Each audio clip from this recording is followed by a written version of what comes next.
pada naros kene kasalira ama ayang apa naon hayang apa kana pangbalikan kaula engke sareng kaula teh asa ti mana margi ayeuna nuju aya di dunya tangke tere ka mana deui hayang anu nyawe anu nyata kaula nu Kisah ka ibu dak nepi ka perbadinya halus budak ngora nepi ka kitu kudu diteangan ku urang bener eta teh sabab urang lamun teu apal kana asal tadi mah adu mubadir meureun hirup di alam dunya leres pisan eta anu jadi pasoalan teh kaula nu ngan kade bisi aya nu ngabejakeun atawa bisi aya nu ngabibita eta rek mere ilmu mere nyaho ka maneh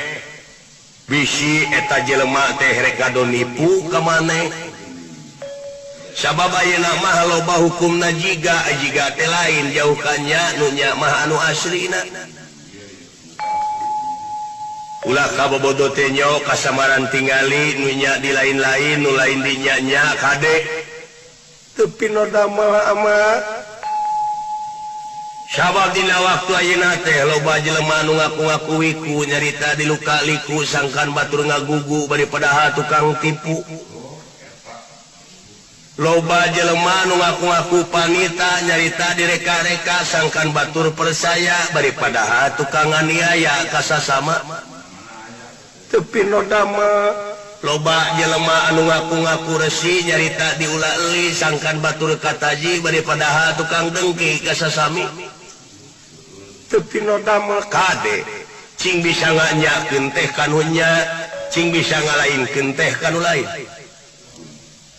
teu pino damel kumaha teh ama asa ti mana ai kaula asa tina eueuh jadi aya tina aya kana eueuh deui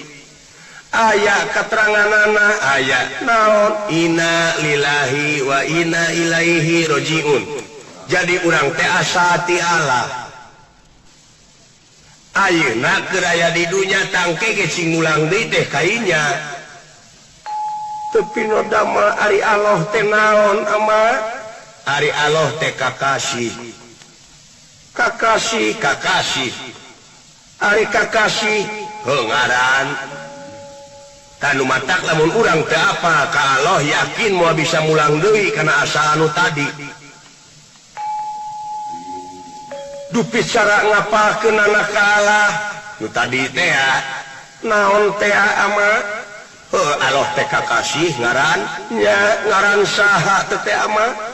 nya eta Allah teh kakasih nu kagungan bumi langit sawarga katut neraka jeung pangeusina saha buktosna ama nyaeta teh dat ilahi robi dupi dat ilahi robi teh dat mutlak dupi dat mutlak teh eta mah aya pagerna naon dat laisa kamislihi sayun moal aya hiji perkara anu bakal bisa nyontoan kamantenna saperkara oge atuh kusaha panggihna ama kumaneh ku kaula iya kedah kumaha neanganana apalkeun heula diri maneh kudu apal heula ka diri maneh sabab aya kateranganana naon kateranganana ama kieu man aropa nafsahu faqad aropa robbahu dupi hartosna hartina saha-saha anu geus nyaho ka dirina sorangan geus tangtu nyaho ka pangeranana aduh ama tah kadua waman aropa robahu faqad jahilan nafsahu kupi hartosna hartina jeung saha-saha anu geus nyaho ka pangeranana tangtu bakal boga rasa bodoh hirupna tangaran-ngaran urang nyaho kalau nate kana naonana mah nyaeta kana kudratna kana iradatna kana ilmuna kana awasna kana dengena karena amuna karena ucapna jeung sajabana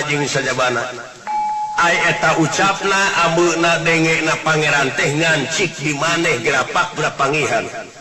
sabab di maneh teh aya tilu-tilu hiji panon dua awas tilu nu awas dupi nu awas teh nu ngarekam kumaha nu ngarekam grapek katempo keneh lemur maneh ayeuna di ditu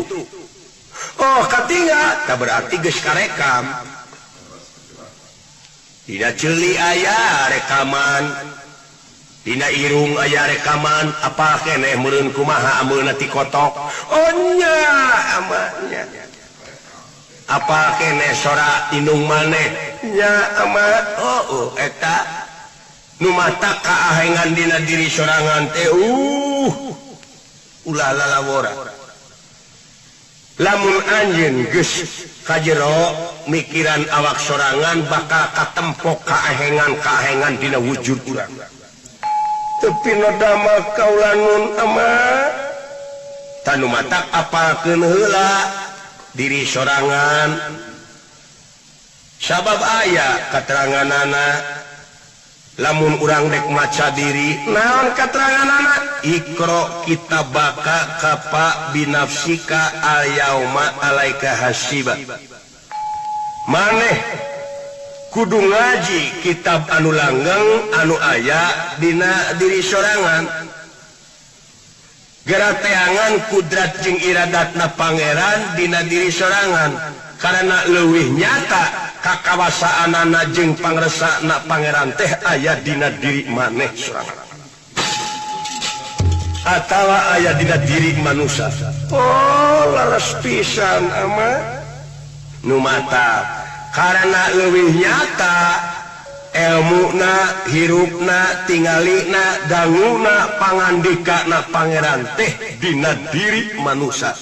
nu mata apakeun eta diri maneh ku sorangan dina waktuina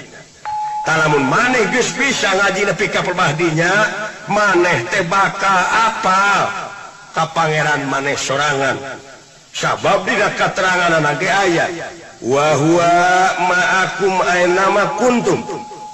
Allah Ta'ala teh ngabarengan ka umatna sakabeh di mana bae maneh aya aing pasti didinya aya kitu aduh amat yakin pisan giningan sirapan jenengan teh piguruun kaula nu sajati dina waktos ayeuna tah kitu ngan kade cing hati-hati urang dina hirup di alam dunya ieu teh bisi kabawa ku sakaba-kaba paur amat teh hidup bisi kabawakeun kana jalan anu dilarang ku agama jeung dari agama anu penting urang mah pigawe syariatna parintahan ti pamarentah urang naon anu dianjurkeun prak pigawe tapi nu dama da geuning anjuran pamarentah mah balanger kabeh oge salahna anjuran ti pamarentah mah balanger eta sok aya nu salah nu korupsi teh ama ya eta mah lain pamarentah tapi nu kitu mah jelemana oh jelemana eta mah nu goblok nah kasar-kasar teh nya mah lain goblok kasar kade ieu goblok bahasa Sunda ai goblok bahasa Sunda teh kumaha ai goblok teh lir ibarat urang ngaput baju teu make ukuran kadang-kadang seret kadang-kadang logor ai logor teh goblok ai goblok teu meujeuhna jadi loba jelema anu can meujeuhna naon jelema anu can meujeuhnya geus dipercaya atuh ku gue da ngaruksak sedangkeun dina kateranganana dina undang-undang oge geus ditangtukeun pasana sakitu ayatna sakitu di mana urang ngajadikeun pamimpin teh kudu jelema anu berwibawa jeung berkomara anu geus luhur ilmuna anu geus tamat anu geus meujeuhna tanu matak nu ngaruksak teh loba jelema anu can meujeuhna geus dijenengkeun oh leres pisan ama leres kade cing hati-hati